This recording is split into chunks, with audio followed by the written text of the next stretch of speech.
Во тек е одбележувањето на Европската недела на мобилност, која традиционално се одбележува секоја година. Идејата е со разни активности, почнувајќи од 16 до 22 септември, кај граѓаните да се подигне свеста за користењето на различни видови на превоз, покрај добро познатиот автомобилски превоз. Сепак, сите ние кои често сме во потрага по различна храна, мода или музика. Кога станува збор за транспорт, често се држиме до сигурниот автомобилскиот превоз. Оваа година European Mobility Week или Европската недела на мобилност не поттикнува да истражиме различни опции за движење и да размислиме за начинот кој најмногу одговара на нашето конкретно патување. Затоа се фокусираме на комбинирање на транспортни режими во исто патување или за различни патувања. Скопје, за волја на вистината, не нуди многу опции за алтернативен превоз.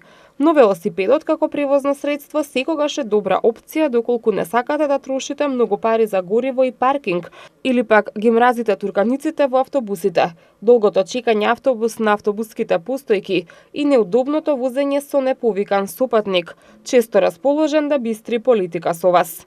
И градот Скопје веќе неколку години се обидува да ја подобри велосипедската инфраструктура.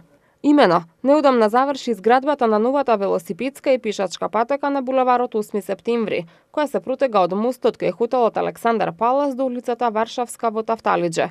Патеката е во должина од 1200 метри и ширина од 2,5 метри и ги поврзува постојните велосипедски рути 1 и 2 со кеот на Вардар.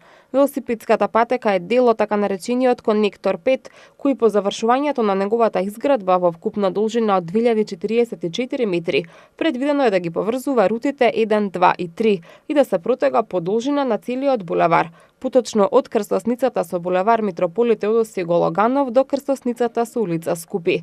Покрај на оваа локација, во моментов се работи на изградба и на нови велосипедски патеки на повеќе локации низ градот, со вкупна должина од над 5 километри.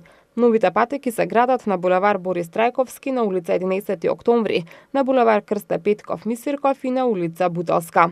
Тоа возможува да ги оставите автомобилите дома и со велосипедот да ја посетите салата за вежбање и порано да започнете со согорување на калориите, што значи дека ќе ги избегнете сообраќајните гужви како и плаќањето паркинг кога одите во шопинг. Исто така, со велосипед можете да отидете и до своето работно место, што значи дека многу посвежи и порасположени ќе стигнете доколку ги избегнете гужвите наутро. Со мудрото одбирање на начинот на секојдневниот транспорт го заштедуваме домашниот буџет, го подобруваме нашето здравје, воедно ја заштитуваме животната средина и го намалуваме загадувањето од транспортот.